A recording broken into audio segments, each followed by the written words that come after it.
This video is brought to you by catbeast.com. Design your own custom snapbacks and hats. JD from New York, 206. It's time for Off the Script. Big Show and Ryback, Strowman and Roman. Get off my fucking TV and save me the misery. And all you fucking goons, just grab a cold beer. The man of the hour is finally here. JD from New York, 206. It's time for Off the Script. JD from New York, 206. It's time for Off the Script.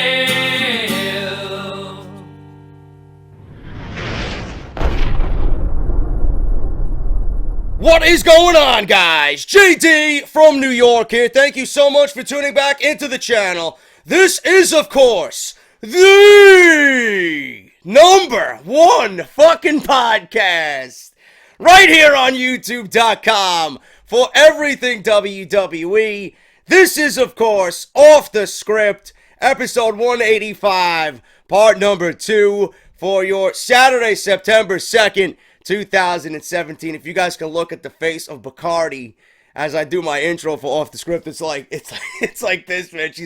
She's so fucking scared. She's like, "What the fuck are you yelling at, asshole? Just give me some fucking food." Oh man. Anyway, guys, thank you so much for tuning back into the channel. We got a major news story that developed last night regarding the Undertaker. Everybody's talking about the Undertaker possibly making another return to the WWE, and why his name is being name-dropped on WWE television. Is it setting up a rematch with Roman Reigns? Is it setting up a mega match with John Cena?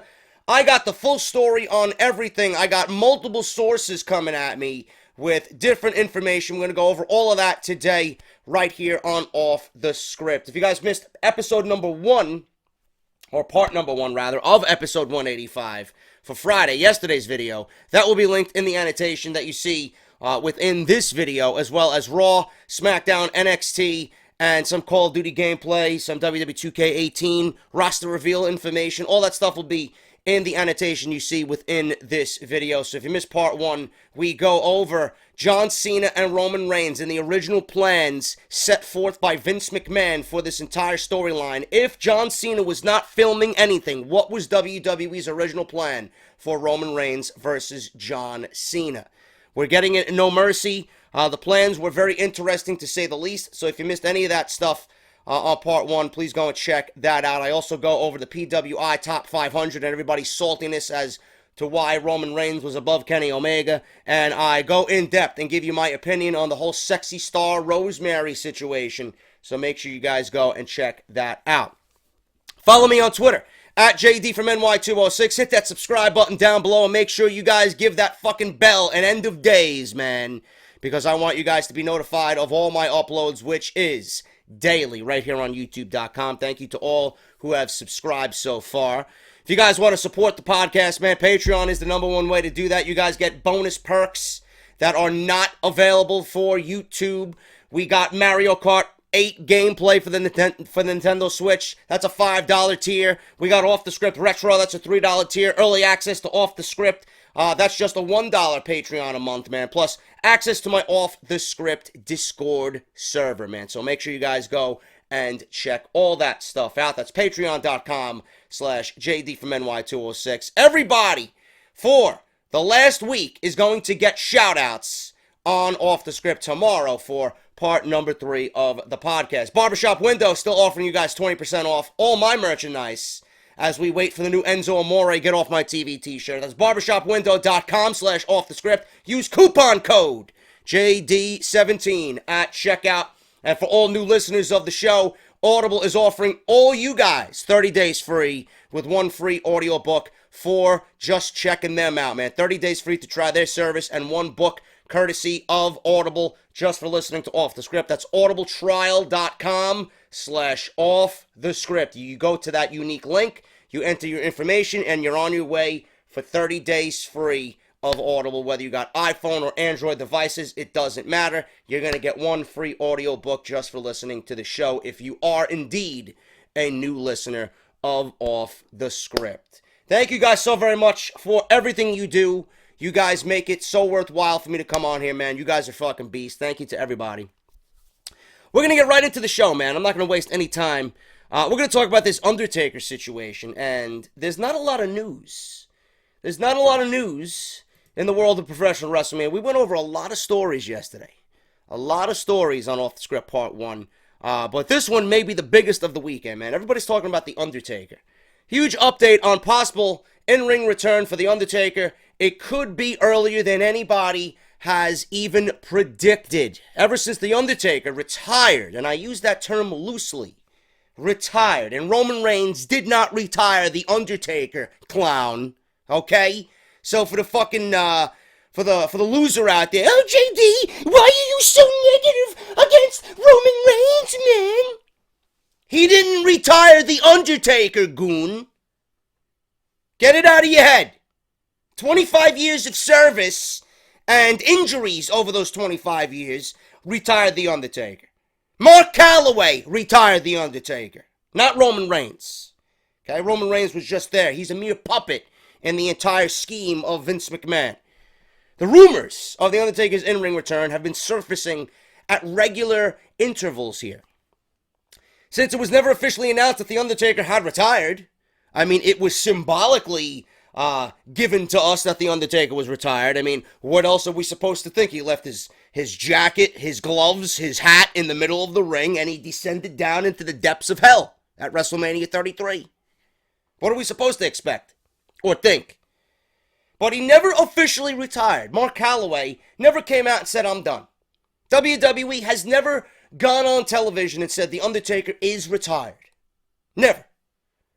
The ceremonious event, leaving his hat, gloves, and coat, was considered a retirement by everybody in the industry. In spite of that, several experts believe that he will return at least once, possibly at Survivor Series, since it was his debut pay-per-view.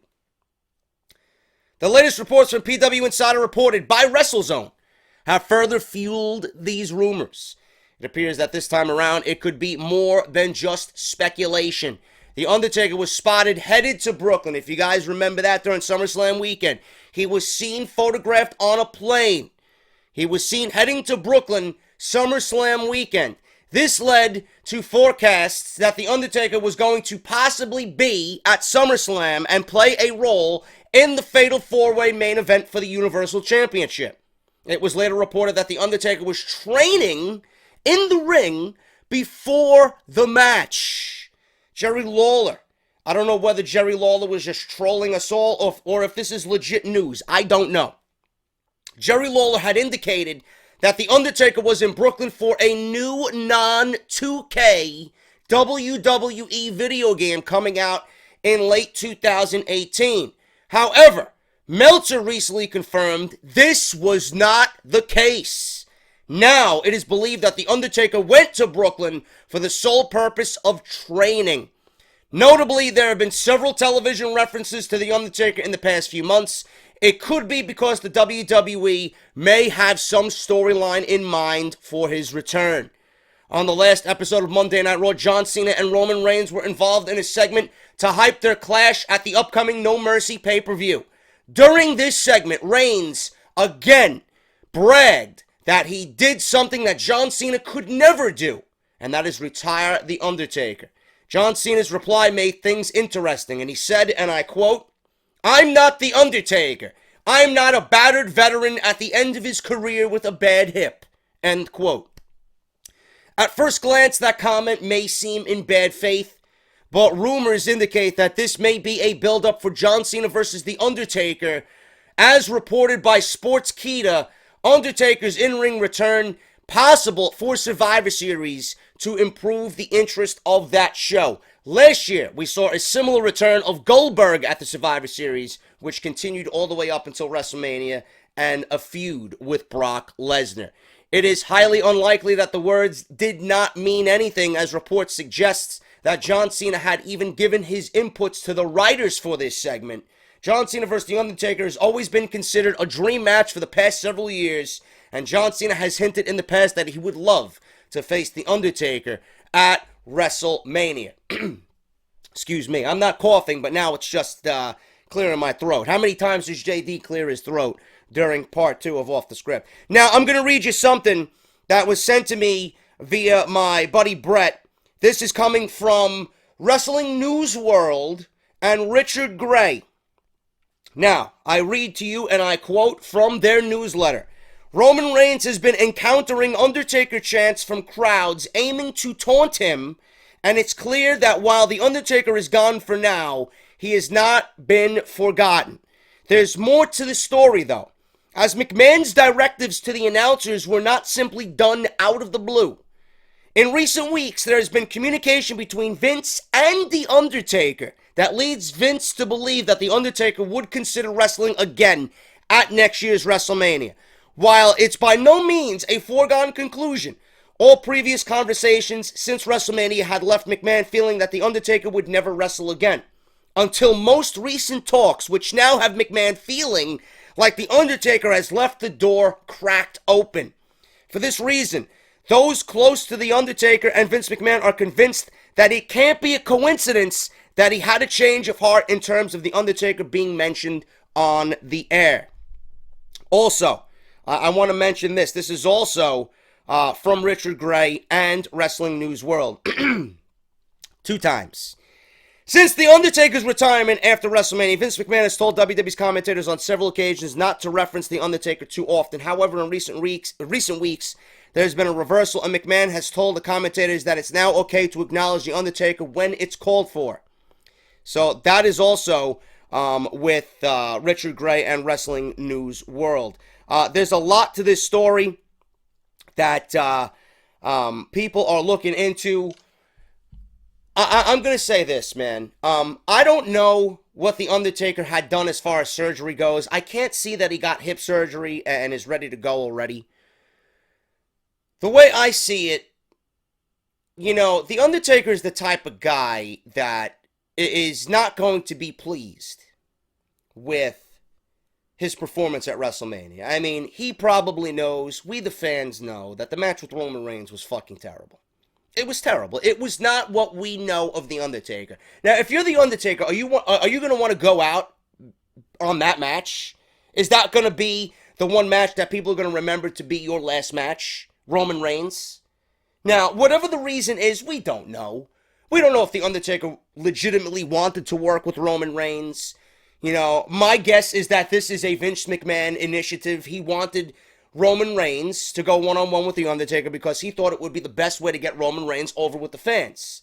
You know, being put over or having The Undertaker pass the torch, right, to Roman Reigns. It backfired, and nothing worked. Nothing before that worked, and that wasn't going to work. We all knew it wasn't going to work. And the fact that the storyline leading up to that match was fucking lazy and just downright ridiculous, you know, it shouldn't have even been a match. The build was non-existent. You eliminate The Undertaker at the Royal Rumble, who was moving gingerly as it is in the Royal Rumble, and then they stare and exchange words, and The Undertaker is giving Roman Reigns a nasty look. Roman Reigns is saying, this is my yard now, and then boom, that makes a WrestleMania match? That makes a WrestleMania match. The build leading up to WrestleMania was fucking terrible. Nothing was exchanged between the two men. Nothing. You knew what their initiative was, and it was fucking blatant, and it was lazy. Now, if I'm The Undertaker, I ain't going out on that.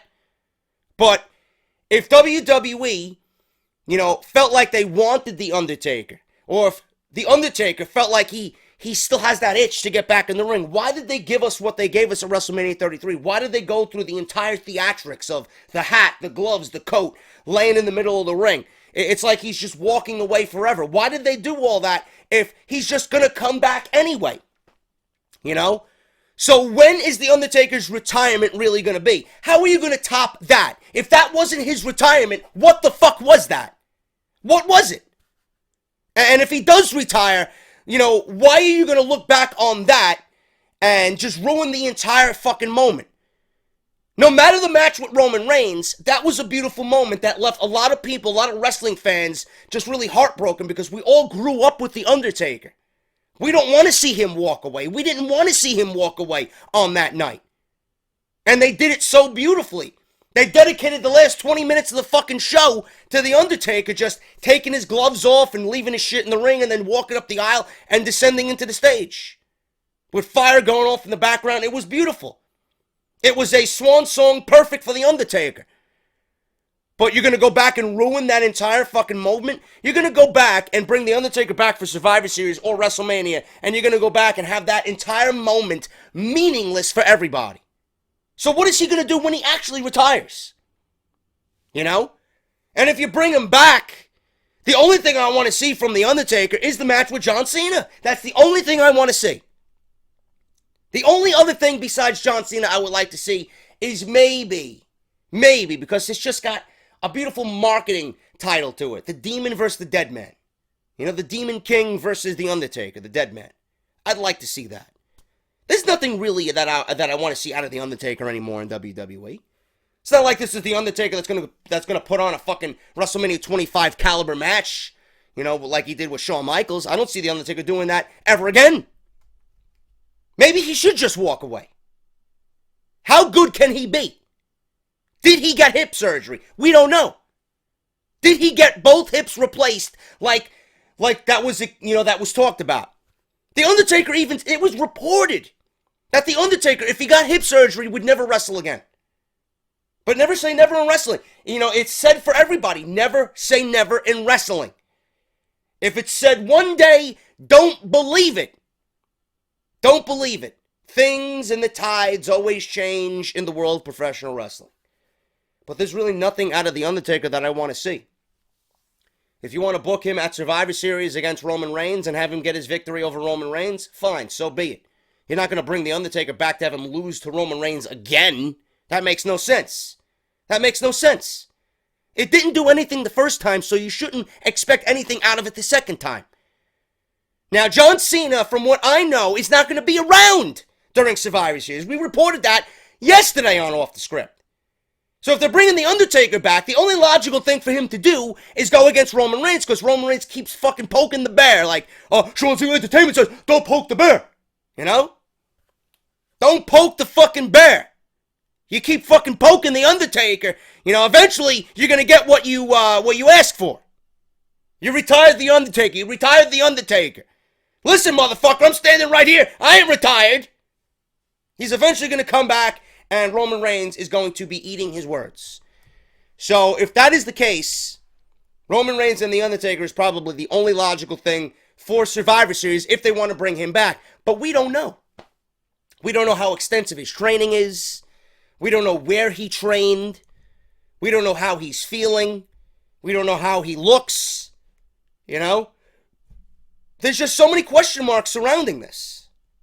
And I feel like this shouldn't even be a story. When The Undertaker wants to come back, you will know.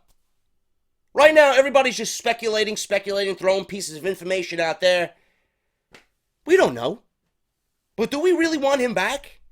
After what happened at WrestleMania? I think that would be a fucking slap in the face to everybody. Kind of playing with everybody's heartstrings.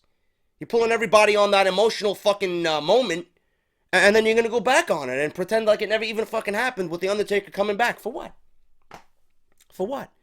The Undertaker should just walk away. I don't care if The Undertaker is here or not. At one point in my life, I did. But being that WWE has the most vast roster that they've ever had, you don't need The Undertaker. You don't need The Undertaker for WrestleMania. It's okay if you book a WrestleMania without a fucking part-timer. Believe me, it's okay. WWE's got it in their head, and the insiders and the fucking journalists out there. They think that The Undertaker or Goldberg or a Sting or a Shawn Michaels or The Rock is needed for a WrestleMania. No. You got so much talent on that roster.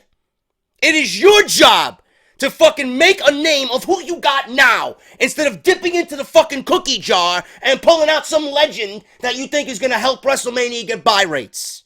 No. WrestleMania is not, it doesn't need that type of attention anymore. Goldberg did nothing for WrestleMania. Nothing. Absolutely nothing. And there was nobody else on that show worthy of hyping WrestleMania up to where it should be. It was Goldberg fighting Brock Lesnar in a very, very predictable outcome. Roman Reigns and The Undertaker, we knew was going to be a shit show before we even got the bell ringing. There was nothing on that show worth anything at all. The Undertaker should stay retired as far as I'm concerned. Like I said, at one point, I was under the impression that I never wanted The Undertaker to walk away. I wish he would find a fountain of youth somewhere and just fucking revert back to what we seen 10 years ago. You know? But no. It's not happening. And he's not needed. His services are not needed. You know? WWE has more than enough talent to make do and build Survivor Series the way it should be. You don't need The Undertaker to come back. You know, what happened to the brand split? What happened to the competitive nature of both Raw and SmackDown battling each other head to head? That's what you should be building Survivor Series off of. That's what you should really be doing for Survivor Series. What's going to get me more interested? A return of an aging Undertaker or a colossal matchup between the two brands that are feuding right now and pitting Team Raw versus Team SmackDown or individual matches from someone on SmackDown versus someone on Raw? That's what Survivor Series should really be about. You know? Or WWE should take it to the next level and maybe do something with the Shield. Ambrose, Reigns, and Rollins versus, I don't know, something, you know? Be creative with this fucking thing. You don't need aging veterans to fucking aid in your pay-per-view subscriptions on the network. You don't. It's pointless. And especially this one, like I said, because what we seen at WrestleMania 33, you're gonna make a joke and a mockery out of it and pretend like it never happened. Meanwhile, it was a beautiful moment, no matter how shitty the fucking match was. Come on, man. It's disrespectful. Not only to the Taker, but to people like me and everybody else watching that show. He's not needed. Undertaker is a battered veteran at the end of his career, and he should stay retired. He should enjoy his life with his kids and his wife. Enjoy life after wrestling. But it's that competitive nature that The Undertaker has, man. You know, it's the same thing. He doesn't want to retire knowing that that match with Roman Reigns was his last match. It was awful. Do I expect The Undertaker to come back? Yes, I expect him at least 2 matches more tops. I expect The Undertaker to be back at least twice. Whether it's at Survivor Series and WrestleMania. It is what it is, man. You know, you can't stop the man from doing what he wants. If he wants to come back, he's going to come back. But how they're going to top WrestleMania 33 and that beautiful moment at the end of that show, I have no fucking idea. I doubt that they can. Undertaker will be back. Do I think it's necessary? No, I don't think The Undertaker should come back whatsoever. Hardy Boys guarantee the Awoken gimmick is coming to the WWE. WWE Universe was elated to see the Hardy Boys finally come home as a surprising addition to the Raw Tag Team title ladder match at WrestleMania 33. Even though Matt and Jeff Hardy are back in WWE, some things are just a little different this time around. Jeff Hardy was at Wizard World Chicago this past Saturday night, where he and his brother Matt hung out with fans, signed some merchandise, snapped some selfies, and took part in a Q&A. Reports are Jeff was asked why he doesn't wear the crazy, elaborate face paint he used to be known for. The charismatic Enigma revealed he probably won't be wearing the face paint again unless it's a big deal or special event. Thanks, Finn Balor, Jeff sarcastically stated. Yes, you don't want to put Jeff Hardy in that fucking crazy-ass face paint that I'm probably sure it takes fucking half the fucking day to do. You know? Same thing with the Demon Balor. Demon Balor should not be a thing every pay-per-view. If he's at we're going to use TLC because TLC is a WWE Raw branded exclusive pay-per-view. We're not going to have Demon Balor, for example, fighting for the world title, for the Universal title at a TLC show, and you're not going to have him come out as the Demon. No, not at all. Demon should only be saved for SummerSlam, Royal Rumble if he's in a big title match, or WrestleMania. That's it. That is it. No other times do I want to see the Demon. At all. So same thing with Jeff Hardy. Unless it is a huge deal, a big match, monumental occasion, I don't want to see Jeff Hardy wearing that fucking crazy-ass face paint. Jeff said he asked Vince McMahon if he could wear the face paint he once made famous, and the chairman of the board replied Jeff could do it at WWE house shows, but not television. Jeff did note he might bring it back on a more frequent basis if he starts a run as a single star once again. We'll see that this coming Monday if he does win the Intercontinental Championship, which if I was booking, I would book Jeff Hardy to win the Intercontinental title. That's just me. But in an even more exciting revelation, the Hardy Boys guarantee their broken or awoken gimmick would be coming to the WWE eventually, even though there's no projected date of that happening just yet. It's coming. It's coming. WWE, I'm sure, wants to capitalize on the gimmick. We've stated this 1,000 fucking times. Whether they found a way around whatever GFW is doing, or if they're going to take the broken gimmick and win the case against GFW, it's coming either way. I remember I was at the signing for Matt and Jeff during SummerSlam weekend.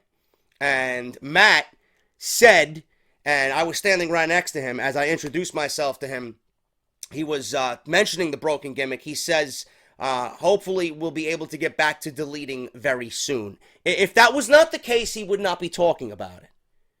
And it's wildly over, even with the WWE Universe. Every time they come out, there's chance of delete. Every time Matt Hardy does that cheesy fucking shit where he takes his opponent's head and bashes it into the turnbuckle, the top turnbuckle, the middle turnbuckle, and then the bottom turnbuckle. And every time, with every hit of the turnbuckle, people start chanting delete. That's his new thing now. I don't like it, but that's a new thing that he does. But it is coming. And if Jeff is going to go on a singles run, you're going to have to keep Matt, at the same level. And I mentioned this already on Monday Night Raw Review. You guys can go back and watch that. Link will be in the video with that annotation. If Jeff is going to win the Intercontinental Championship, or if WWE is priming Jeff for a singles run, you can't have Matt be in the distance. Because Matt is a very creative guy. Matt is a very talented guy. Matt got over just as big as Jeff Hardy was. And that is a testament in itself about how well the gimmick came across and how well people received the gimmick. It was entertaining, it was funny, and it was a true wrestling gimmick that he lived day by day by day. Everywhere he went, he was broken. Every interview he did, he was broken. Whether he was on Jim Ross's podcast or Chris Jericho's podcast, or if he was interviewed by TMZ Sports, or if he was on Sam Roberts' podcast, he was broken. Everything he did was broken. I remember the interview he did with Brian Zane. It was fucking hilarious. Hilarious. He was broken for 7 minutes in front of Brian Zane. Absolutely classic stuff. Matt Hardy, if Jeff is going to be on a singles run, Matt needs to be awoken or broken. No question. Because if they're going to push Jeff to that singles role, Matt is just as valuable now.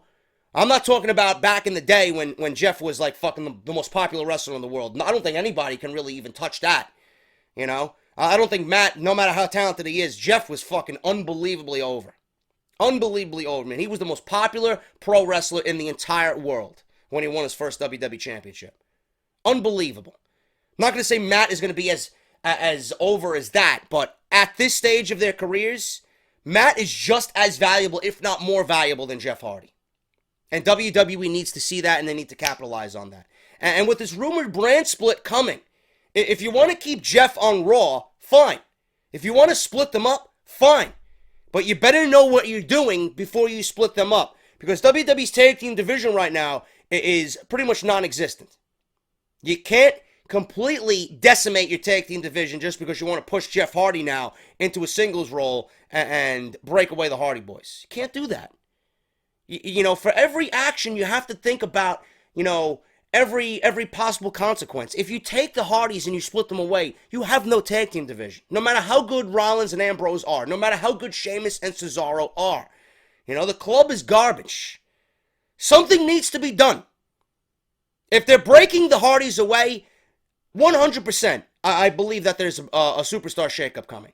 Because there's no way that you're going to be able to have a tag team division on Monday Night Raw with two teams. None. Absolutely none. But I think it is coming. And I could easily see Matt going to SmackDown, doing his Awoken thing over there, coming out in the robes and fucking going full on, what we want to see from Matt Hardy. And Jeff, I could see on Monday Night Raw because, Vince loves Jeff. Vince has always loved Jeff. Triple H loves Jeff. They see money. All they see is a fucking dollar sign when it comes to Jeff Hardy. He's still loved by everybody, man. He's still incredibly over. He's still one of the most popular wrestlers on the planet. Amazing. But you got to think about what you're doing. You got to have a plan of action here if you're going to split away the Hardy Boys. Do we want to see the Awoken broken shit? Yes. But it's got to be the right time, and it's got to be the right situation. I fully expect. I don't think WWE's putting Jeff Hardy in a match with The Miz. I don't think WWE would have given Jeff Hardy that Battle Royal win if they weren't giving him the Intercontinental Championship, because it doesn't make any sense to me. If they wanted, something else that is kind of unpredictable, they would have went with Jason Jordan. Why didn't they give Jason Jordan the Battle Royal win? Because they know that this storyline is a fucking failure and the fans are not gravitating towards Jason Jordan. Why didn't they give it to Finn Balor? I've been proclaiming that a babyface needs the Intercontinental Championship because it's the working man's title. The Miz has done nothing, and WWE Creative has done Miz and the IC title no favors on Monday Night Raw. I think it's time for a change. And it's not even the Miz's fault. It's Monday Night Raw Creative's fault. They haven't done anything with the Miz. Why didn't they give it to Finn Balor? Why are we going with Bray Wyatt and Finn Balor again? That makes absolutely no sense. Why we're going with Finn Balor and Bray Wyatt. It defeats the purpose of bringing back the Demon. The Demon came back at SummerSlam and beat Bray Wyatt. That's it. It's over. What else is there to fight over? Bray Wyatt got his victory. You booked it on Monday Night Raw a week early before SummerSlam just to give Bray Wyatt a victory so that he looks good going into SummerSlam. And then you have the Demon come back and he takes care of Bray Wyatt easily. What else is there to do with those two guys? What is the outcome going to be? It's not going to be an outcome good for Bray Wyatt, I'll tell you that. I don't know why we're getting that. It's a slap in the fucking face. It makes no sense. No sense. Why didn't they give it to Finn Balor of all fucking people? Why did we get a stare down in that Battle Royal with Jeff Hardy and Finn Balor? You mean to tell me WWE did that all just by accident? No fucking way, man. No way. Because when Finn Balor is done with Bray Wyatt and when Jeff Hardy wins the Intercontinental title, that's your next feud. That is your next feud. And that is money. That is money. So WWE, it looks like they got plans for Jeff. Don't put Matt in the background. Because the reason why the Hardys are big now, before they even came back to the WWE, was because of Matt. Don't make Jeff the priority like they did in the past. It's a different time and age. This is a different situation. Matt is just as valuable as Jeff. Don't steer away from that. If you got the Awoken shit and you got the clear to go with it, go with it. Do not keep him in the distance. Jeff is going to win that Intercontinental title. I'm predicting right now. I would not be surprised if we see Jeff Hardy versus Finn Balor in a ladder match at TLC in October for the Intercontinental Championship. I'm predicting that right now. I am predicting that right now, and if that is not a match at TLC, I would be fucking shocked. I would be fucking shocked. I'm throwing that out there right now. If it happens, you guys know where you heard it first. I didn't hear it from anywhere. It's not in the news. You're not going to find it anywhere. That's just coming from me. That's how I book it. That's how I book it. Mark this fucking video down. When you see that match announced on Monday Night Raw, you know where you heard it first. Boom. Reason why Dolph Ziggler was off WWE television. As many of you know, SmackDown Live sucks. But Dolph Ziggler returned, and it looks like he will get some sort of character makeover. I'm not exactly sure what they have in mind for Dolph Ziggler. It looks like that, honestly, the thing that I thought of when I was thinking about Dolph Ziggler and his ranting on how everybody's getting over in WWE, you gotta wear a fancy robe, you gotta have a beautiful valet, you gotta play a guitar, you gotta have neon lights and all this other shit. I have a feeling Dolph Ziggler's gonna be like, playing a character where he mimics his opponents, dressing like them, acting like them, Dolph Ziggler, I'm hearing his contract's up in October. I would not be surprised if WWE embarrasses him on his way out. That's just me. I'm just throwing that out there. It's like he's going to pull a Damian Sandow where he just mimics these different characters every single week. We got 1 month left till Dolph Ziggler leaves WWE because I doubt he's going to resign. There's no point in him resigning. He'd be a fucking idiot if he resigns. But I don't know what they have in mind for him, but, he didn't want to. Well, he stated that he would come back in Arkansas, but then on this past Tuesday's episode, he's like, "Well, I did have plans to come back and give you guys an inside peek of what I got planned, but I'm not doing it here in Arkansas. You guys don't deserve it." I laughed at that because I would have said the same thing. But Dave Meltzer reported weeks ago that he was off TV because WWE wanted to repackage him. Now, that might have been the case, but there also is another reason. During SummerSlam weekend, Ziggler told the media that it was his idea to be taken off television for a while.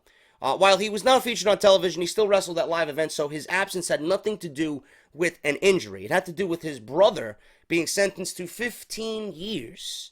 Because I believe his brother had, I think he was convicted of manslaughter, I believe. I don't have the story in front of me, but Dolph Ziggler's brother's going through a very difficult time, and I'm sure Dolph Ziggler wanted to be with his family during that time. On top of what they got planned for him, it could have been a mixture of the two, but I'm sure family priorities came first, and WWE granted him time away to be with his family during this tough time as his brother is being sentenced to 15 years in prison.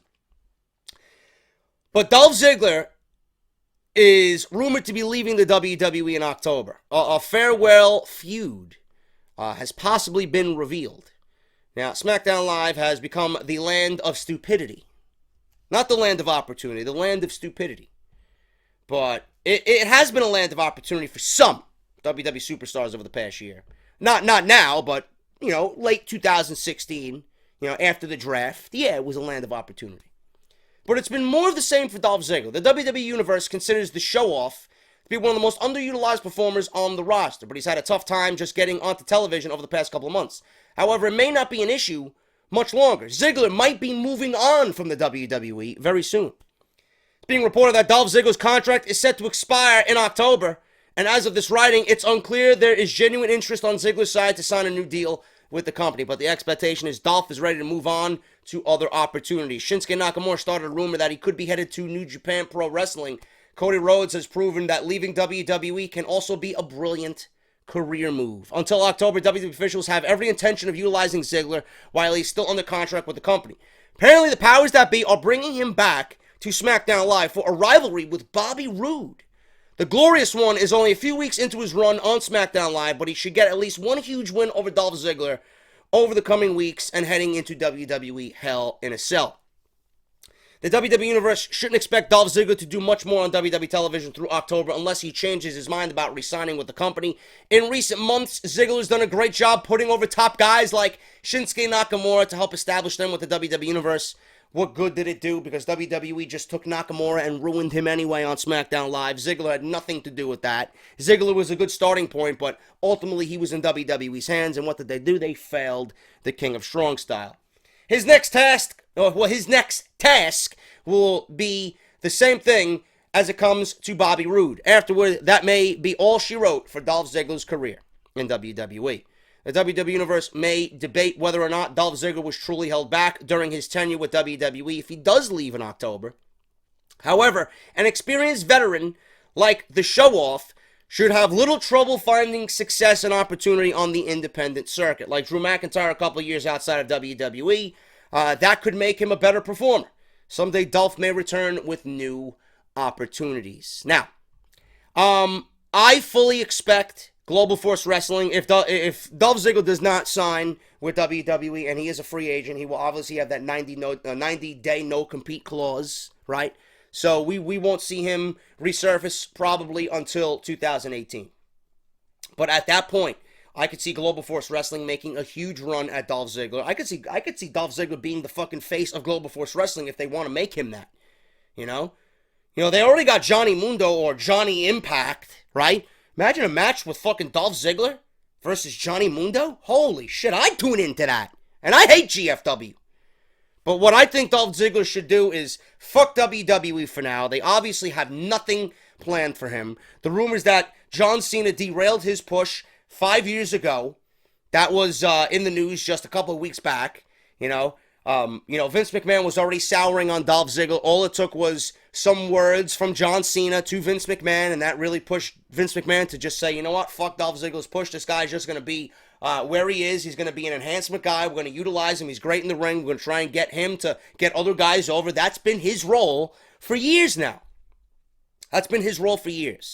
WWE, they teased us with the Miz storyline and him leaving the WWE, putting his career on the line, all for the sake of the Intercontinental Championship. That was the best thing. I'm not even talking about him cashing in his Money in the Bank briefcase. Fuck that. That led to nothing. That led to him being injured and WWE took the title off him. That led to nothing. That was an opportunity that WWE said, you know what? We're going to go back on this, and they took the title off of him. So, the stuff with The Miz, late last year, in the fall of 2016, that was the best shit that Dolph Ziggler has been a part of in his entire WWE career. You would be very hard-pressed to find anything, even now, that even came close to what those two guys did. That made SmackDown Live. That made SmackDown Live, outside of the Styles, outside of the Cenas, outside of the push for Bray Wyatt, right? That feud made SmackDown Live must see. And I doubt anybody's going to disagree with me on that. That entire feud was fucking brilliant. Such a simple feud. It brought The Miz from nothing, coming over from Monday Night Raw. And we've seen a different side of The Miz. His promo abilities, his promo skills fucking took a fucking leaps and bounds stance over much of the roster, We were like, where the fuck has this Miz been at? Back and forth with Dolph Ziggler and Daniel Bryan, his big work shoot on Daniel Bryan. Everybody was looking at The Miz as this fucking big superstar on SmackDown Live. SmackDown Live was The Miz's show. No matter the AJ Styles, no matter how great and valuable AJ Styles was, The Miz was the perfect second place guy on that show as Intercontinental Champion. And you put Dolph Ziggler and the fact that those two are, number one, very, very good friends outside the ring. Number two, the fact that they are good friends outside the ring makes it even more so that the feud was great because they work just as well together in the ring. They got that friendship outside the ring, and that's going to correlate to what they do inside the ring. And what we've seen with their matches, that big Intercontinental Championship match, career versus title, that ladder match that they gave us, it was fucking great shit. I don't know why WWE didn't capitalize on Dolph Ziggler then. I don't know why they gave the title back to The Miz after that. I would have kept it on Ziggler. Ziggler was fucking hot then. Everybody believed in Dolph Ziggler. The amount of people on his side when he was coming out saying that he's going to put his career on the line, the amount of people that bought into that and reacted when he won that Intercontinental Championship with his career on the line, that was fucking great shit. That was beautiful storytelling, man. Beautiful storytelling. I urge you guys to go back and watch those episodes of SmackDown with the interaction between Miz and Ziggler and watch that match. Watch that match. I don't know why that wasn't the main event of that particular... I don't know what was that, Backlash or No Mercy? I don't know which pay-per-view it was. I don't know. I think that one was main evented by Randy Orton and Bray Wyatt, if I'm not mistaken. Why the Intercontinental Championship didn't close that show is just a fucking slap in the face. That was the best thing on that show and the best thing on that brand for months. That's the best thing that Ziggler did. Outside of that, WWE had absolutely no fucking care for Dolph Ziggler whatsoever. So what does Dolph Ziggler do now? He's got to leave WWE. If he signs, they'll probably dangle promises in front of him that will never come to be. Ever. Don't fall for the bullshit. It's like being teased with the forbidden fruit. Oh, come over here. We'll give you this. We'll give you that. Just re-up for another 3 years. We'll take care of you. And then they don't take care of you. Right? Don't do it. Leave. Walk away. They'll want you. As soon as you start walking away, as soon as you turn your back to WWE, they'll want you. They'll want you back. What Dolph Ziggler has to do is follow the yellow brick road that Cody Rhodes has just fucking laid the foundation for. That's what he's got to do. Go to New Japan. Go to Ring of Honor. Have that working relationship. Do Ring of Honor. Do New Japan. I'd love to see a U.S. Championship match between Kenny Omega and fucking Dolph Ziggler. I'd love to see that. Don't tell me that doesn't get you hard, bro. With the talent that Dolph Ziggler is in WWE, and the fact that we know that they're holding him back. Who the fuck knows what this guy's capable of? Who knows, without the handcuffs, what this guy is capable of doing? I would love to see that. I would absolutely love to see that. Omega's going to be defending that title. in the United States. Now, by the time Dolph Ziggler makes his way over there, Kenny Omega might not even be with New Japan, man. He might say, you know what, I'm ready for WWE. We don't know yet. But the idea is there. The yellow brick road that Cody Rhodes laid the foundation for needs to be fucking walked on by Dolph Ziggler. Go to New Japan. Join the Bullet Club. I'm sure Nick and Matt Jackson will fucking welcome you with open arms, bro. Believe me. They want talent. They've been asking for CM Punk. Listen, I'll take a Dolph Ziggler as a second rate, If I can't get a Punk, listen, Ziggler, come on over. We'll take you. He's got to do it. He's got to go to New Japan. He's got to go to Ring of Honor. He's got to just go out there and do what Cody Rhodes has done. Cody Rhodes has made himself more valuable than he ever has been in his entire life. WWE is probably fucking drooling at the fact that Cody Rhodes is now bigger than a lot of their guys on their roster now. Oh, poor little Stardust. What happened, right? This is Stardust. You wanted him to be Stardust. He said, fuck you, Stardust. I'm going to win the Ring of Honor World title, and I'm going to be in matches with Okada, and I'm going to be feuding with Omega, teasing feuds with Omega. Look at Cody Rhodes. Look at what Cody Rhodes is doing. He's in the Bullet Club, selling more merchandise than ever before, making a ton of fucking money. All over SummerSlam weekend, all I seen was Cody Rhodes t-shirts. Everywhere. That Bullet Club design, the American Nightmare design, Bullet Club, Cody Rhodes, that's all I seen. That's what he's got to do. Dolph getting his own fucking t-shirt. Right? The Bullet Club show-off t-shirt, you gotta do it, bro. Go over to New Japan and make yourself a name. 2 or 3 years down the line, and he's still young. Dolph is only 34, 35. When he comes back to the WWE, if they want him, he'll be bigger than he ever was in WWE. And then the one thing on Dolph's mind, the one thing that should be on Dolph's mind, the fact that they overlooked him for so many years, the fact that Triple H overlooked him, the fact that John Cena overlooked him, the fact that Vince McMahon overlooked him. The best revenge for Dolph Ziggler right now is to make WWE regret every fucking year they didn't push Dolph Ziggler. Every year. Go to New Japan and make yourself a bigger star than Vince ever made you on your own. And when you are a free agent to do whatever you want and you want to revisit WWE contract talks in the future, you have the opportunity to demand more money and stick it to them, and you are in play now. Don't settle for WWE bullshit. It is a corporate machine. If you're not in their plans, you will never be in their plans. If you're not pulling political strings in the back or playing the game, you'll never play the game. You won't be a part of that clique backstage. Go make yourself a name like Cody Rhodes did, and then when you want to come back to WWE, do this. Give them the finger and say, fuck you. The sweetest revenge is Dolph Ziggler becoming bigger than he ever has been away from WWE, because at that point, number one, you'll pretty much show them how fucking stupid they are, and number two, they will be very regretful of the fact that they didn't do anything with you. Believe me, that is the best way to go for Dolph Ziggler. I don't want to see him go, because I have seen the promise and the fucking talent of Dolph Ziggler for years now, and wondered why a guy who was very reminiscent of Shawn Michaels and Mr. Perfect all these fucking years, how you have capabilities and qualities of two of the greatest of all time and you don't know what to fucking do with this guy. The fact that you kept him back in catering all these fucking years, why? Unreal. Dolph will be bigger than he ever has been in WWE in the Bullet Club. Mark my words. Dolph is headed for New Japan or Ring of Honor. Believe me, that's the best move for him. Speaking of John Cena reportedly derailed Baron Corbin's push. This is still being talked about.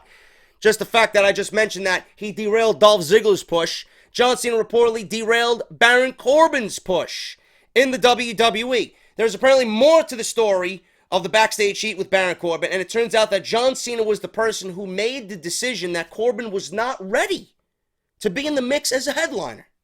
Sports Illustrated's Justin Barrasso was able to get some details that nobody has reported as of yet. I quote from Barrasso, "I heard the kiss of death for Baron Corbin was John Cena." This is what he said on Wrestling Inc.'s podcast. He added that Cena said Corbin wasn't ready. I can't say any more right now. That's kind of what I'm trying to work with as we speak. There were issues before Cena, obviously, with the tweets to Meltzer and the tweets to a retired military veteran that WWE corporate or the higher-ups in WWE seen and didn't like the behavior of Baron Corbin. So they felt like the best way to go about this was to punish him. And they punished him by taking the briefcase off of him, embarrassing him on that SmackDown Live, and then having him job to John Cena in 10 minutes in the opening match. So there were issues before Cena, but Corbin's Twitter exchange with a WWE superstar and a military veteran did not do him any favors. He is lucky that Vince McMahon still sees him as a big star, and it looks like he will be slotted right now, which I don't want to see. I don't know who wants to see this match. Right now, he is slotted for a U.S. Championship title opportunity against AJ Styles, probably going into Hell in a Cell. So I just got done telling you about how John Cena derailed Dolph Ziggler's push. Same thing happened with Baron Corbin, you know? So Baron Corbin right now, John Cena's not on SmackDown Live. He's touring with Monday Night Raw. He's getting mixed in with Roman Reigns. John Cena's not going to be on WWE programming for the rest of the year. Baron Corbin needs to just fucking do what he's got to do, concentrate on his work, watch what he says on Twitter. Don't let the fans or Meltzer or anybody else get underneath your skin to the point where you're going to say something that you're going to regret later. Worry about your work. Get better at your craft every single day. WWE obviously has plans for him. They fucking changed his theme music. They're still pushing him. If they didn't have any plans for him, or if they didn't see promise in Dolph Ziggler, they would not be putting him with AJ Styles. So the groundwork for reconstruction is there. The fact that John Cena thought he wasn't ready yet, that's a big thing, okay? John Cena says he wasn't ready yet. He didn't say that, fuck this guy, he's not ready at all, don't push him, get rid of him. He didn't say nothing along those lines. He's not ready yet. Just worry about what you got to do on SmackDown Live. Get better at your fucking craft. Continue to work out, get your body right, and things will come. Your opportunity will come. Corbin is still young. Corbin is much better off than a lot of guys in WWE right now. He's 6'8", 275 pounds. He ain't going anywhere.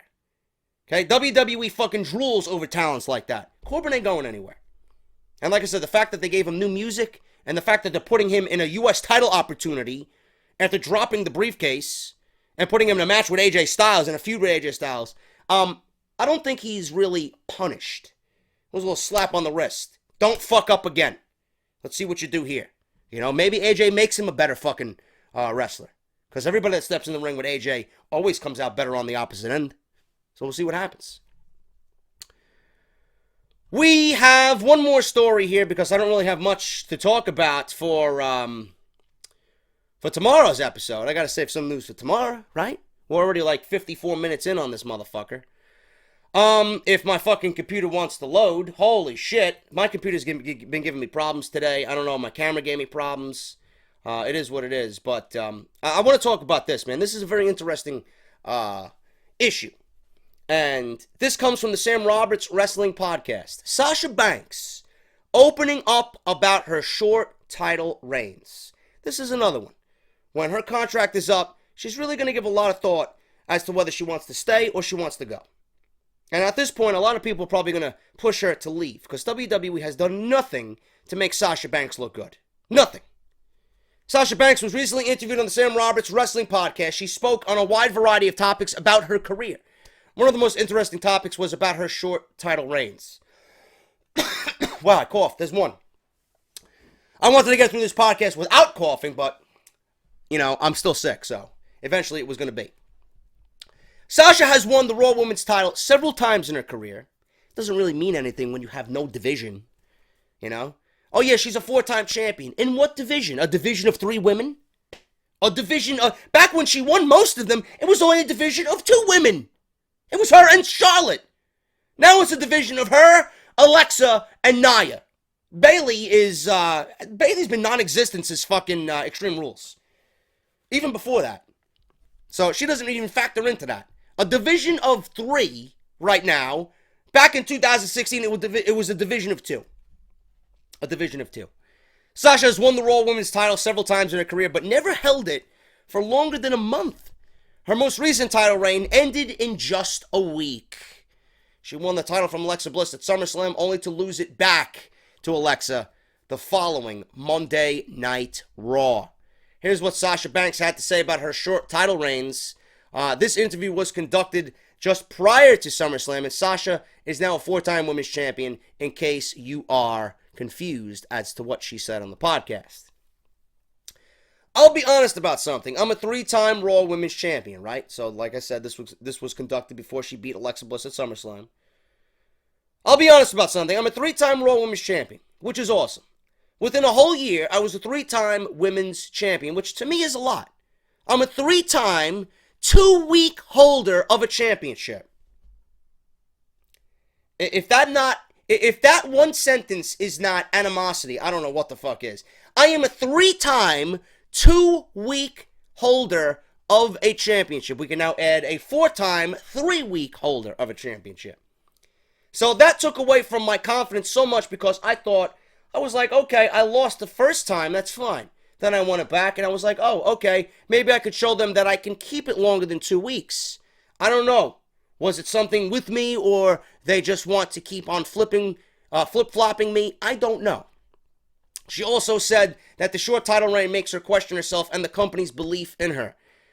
Quote, maybe there is something wrong with me where they don't see me as a champion. Or legit, they just wanted me to have all these title changes and have people talk about it. She also says she wants to show the company that she can be a champion for longer than a few weeks. She also wants to go down in history as the greatest women's champion of all time. As mentioned, the interview was conducted before SummerSlam. I don't know what her feeling is now before this. Can you imagine how she feels now that they took the title off of her? You know, before or after she won it at SummerSlam? 4 times, 3 weeks. Unreal. Unreal. Now, this is something that WWE, if they heard this, right? I guess this was this week, after she had dropped the title. I think he released this podcast. Imagine she won the title, and then the same week that she won the title, this aired on Sam Roberts' YouTube channel, or it aired on iTunes, and WWE heard this shit. That would be grounds for them taking the title off of her, because she's complaining. She's complaining on a public forum with someone who's on WWE's payroll. So, I'm going to say this once, and I've said it already 1,000 fucking times. The way WWE has treated Sasha Banks has been fucking absolutely awful. Coming out of WrestleMania, Sasha Banks has been the best women's performer on the entire roster of Raw and SmackDown. I'm not even including NXT, because absolutely nobody is in Asuka's level, or is in Asuka's league, okay? I don't understand why WWE took the title of Sasha Banks. With her as champion, it offered more for the Raw Women's division than a heel Alexa Bliss. Can you honestly say, after watching Alexa Bliss beat Sasha Banks, that you're excited about a babyface Nia versus a heel Alexa Bliss? I'm not. I'm not at all. Now, I don't want to shortchange Nia Jax. I don't. But the one woman on the roster to bring Nia Jax to her best matches is Sasha Banks. If you go back and watch Nia Jax in NXT against Bayley, if you go back and watch Nia Jax in NXT against Asuka, those matches were fucking awful. I want you to go back to the last Japan episode of NXT, when they were in Osaka, I believe. I think they were in Osaka. I think that was the same show where Nakamura fought Samoa Joe in the steel cage. No, was that Australia? I believe it was a Samoa Joe Shinsuke Nakamura match. I don't know if it was a steel cage or not. I think the steel cage was in Australia. When NXT toured Japan. On that same show, it was Nia Jax versus Asuka. That match was terrible. Absolutely terrible. Now you're going to put Alexa... If Asuka can't bring Nia Jax to a good match, granted it was about 8 months ago, how are you going to have Alexa Bliss bring Nia Jax to a good match? Does that make any sense to you? So, if Alexa was going to be your champion, and you were going to have Nia Jax beat Alexa Bliss for the championship, why didn't you keep the title on Alexa Bliss coming in at SummerSlam? Why didn't you just give it to Sasha Banks to get her hopes up? Do you know how demoralizing that is to a fucking talent? You know? What did she do wrong? She hasn't gotten hurt.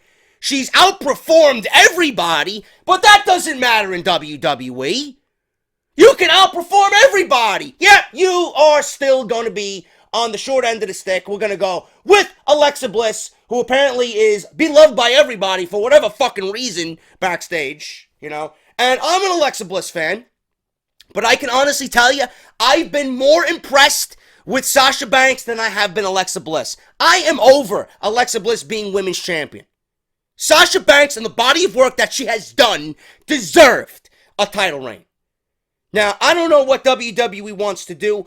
The only thing I can think of is the fact that Alexa won the title so that she can drop it to Nia, and they got this best friend deal going on, right? You got one turning on the other. They were friends before that, now they're not because the Women's Championship's in play. Nia is finally getting her opportunity. Nia is going to win the title from Alexa Bliss. And when Asuka is ready to come up to the main roster, the only thing I can think of is building Nia Jax up as a dominant monster. And then when Asuka comes up to Monday Night Raw, which I'm assuming she is because Ryan Satin reported it, Asuka looks better to everybody because she beat and slayed the beast in Nia Jax. That doesn't make any sense to me. That's what WWE's probably doing, but you know, the fact that Asuka and Nia Jax already went one-on-one, and the fact that the match was terrible, you know, I don't want to see Asuka versus Nia Jax. I don't want to see Asuka versus a much larger woman. Asuka is a wrestler. I don't want to see that storyline where Asuka's coming from behind and being battered the whole match, and then she pulls out a fucking victory. She gets the Asuka lock on Nia Jax, and she taps out Nia Jax, and she's Raw Women's Champion. No, I don't want to see that. I don't want to see that. The fan in me wants to see Asuka versus Sasha Banks. Sometimes it's not your opportunity, it's not your time to be Women's Champion. That could take a year, 2 years, 3 years, whatever the case may be. When your opportunity comes, it's got to be the right time. Nia Jax's time is not the right time. It was never her time when Charlotte and Sasha were feuding. It was never her time when Alexa Bliss came to Monday Night Raw. It's not going to be her time when Asuka comes back from injury and makes her main roster debut on Monday Night Raw. It's not her time. It's not her time. You want her to be champion? Move her over to SmackDown. Because Monday Night Raw is your A show, right?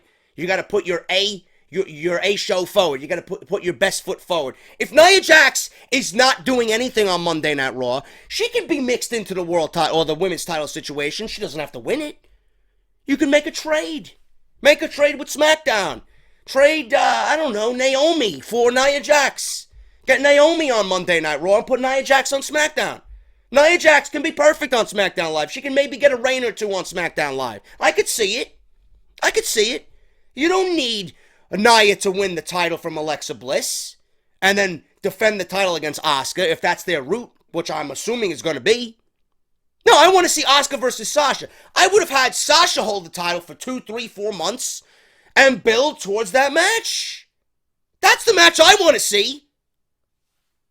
The body of work of Sasha right now, better than anybody on the main roster. Why you wouldn't do that and put her against Asuka on the main roster? It's just fucking mind-boggling to me. It really is. So now what are you going to do with Sasha Banks?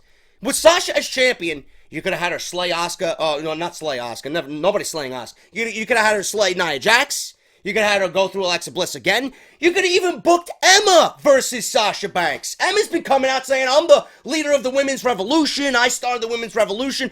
What better opportunity do you have now with Sasha as champion to build Emma up and put her against one of the biggest faces of the women's revolution? Doesn't that make more sense to you? No, you want to hold everybody back that's not named Sasha, Charlotte, Bayley, or Alexa Bliss. There's other women on the roster, you know, with just as much talent. Emma versus Sasha would have been a good in-between before we get to Asuka and Sasha Banks. Now, what do you do with Sasha Banks? Where does she fit into this? She ain't getting another title match. I mean, per storyline, she probably has a rematch clause, but are we going to see that again? Are we going to see that again? Right now, before we even get another rematch between Alexa and Sasha, I don't even know if there's going to be one. What does she do? What is she going to do? She's just as good as Emma and Mickie James and Dana Brooke, as far as I'm concerned. Unless this leads to Sasha turning heel, hopefully they got some underlying story here where Sasha Banks turns heel. Because if you had her lose and then you do nothing with her, you're disrespecting her. Maybe she needs to move to SmackDown Live. Maybe move Charlotte back over to Raw. Because she hasn't done shit on SmackDown Live. That's the biggest match you could do. We can still get it. If they do another shakeup or some trades, move Charlotte back over to Raw, move Sasha over to SmackDown. Charlotte on Raw versus Asuka for the Women's Championship at WrestleMania is the biggest match you could do. Something needs to be done. She needs a change of scenery. She's been on Raw all these fucking months. Nothing has come of it. Maybe she would get treated better on SmackDown Live. Maybe Nia and Sasha Banks both need change of scenery. You move Charlotte and Naomi over to Monday Night Raw. Something's got to be done. Totally disrespectful to Sasha Banks. Completely unnecessary. Her body of work has been the best out of any female on both Raw and SmackDown. Why doesn't that translate to at least a few months reign for a women's champion? What has she done that she is not treated like an Alexa or a Charlotte? Why? So fucking stupid, man. Another lost opportunity for WWE. Another lost opportunity for WWE, man. This is the fucking company of lost opportunities. They don't know what the fuck they want to do. It's all political bullshit. And it's sickening to see. And the fact that I'm here making sense of everything makes me and everybody listening to me more angry. Because what I'm talking about should be the way things are done. Fucking ridiculous. I feel sorry for her. Hopefully they move her away from Raw because she ain't doing shit on Monday Night Raw. They don't appreciate her. She will never amount to anything on Monday Night Raw. And she will only add to another 5, 6, 7 time women's champion. How long? How long have you held that title? 7 times. Right? 4 weeks. 5 weeks. Give me a break. You know? You build up. It's not making the championship look any better either. Flip-flopping the fucking title back and forth. You're not making Sasha Banks look good either. Yeah, I'm a 4-time women's champion, but I held it for 4 weeks. Are you fucking kidding me? You know, I don't know how you think, but the longer somebody holds a title, the longer the reign is. You can actually see and dissect and give a proper opinion on that person and title reign. Was she a good champion? Yeah, she was. Can we say Sasha Banks is a good women's champion? She looks good with the belt. But no. No. Same thing goes for Charlotte. Well, because you're a 5-time women's champion doesn't mean you're the greatest women's champion of all time. Fuck out of here, man. That's all I gotta say about that, man. I don't want to go. I could talk about this for a fucking entire episode. It's fucking so annoying. But I hope you guys feel the same way about that, man. Thank you guys so much for listening to me rant here on Off the Script. Part number 2 of episode 185. If you missed anything earlier this week, please check the annotation in the video for all other videos this week. Follow me on Twitter at JDFROMNY206. Subscribe to my YouTube channel down below. Make sure the bell is turned on for all notifications. Pledge to the Patreon page if you guys appreciate the content put out every single day. Patreon.com/JDFROMNY206. Follow me on Twitter, like I said. Make sure you guys get your t-shirts, barbershopwindow.com/offthescript, coupon code JD17 at checkout, and audibletrial.com/offthescript. All new listeners get 30 days free of their service and 1 free audiobook of your choice, man. I'll be back with part 3 of Off the Script. The top story looking like why Roman Reigns hasn't won a pay-per-view match since WrestleMania 33. What is WWE's plan behind that one? We'll discuss it on Off the Script. I'm JD. Enjoy your Saturdays, and I'll see you right back here for part 3 of Off the Script. I'll talk to you later.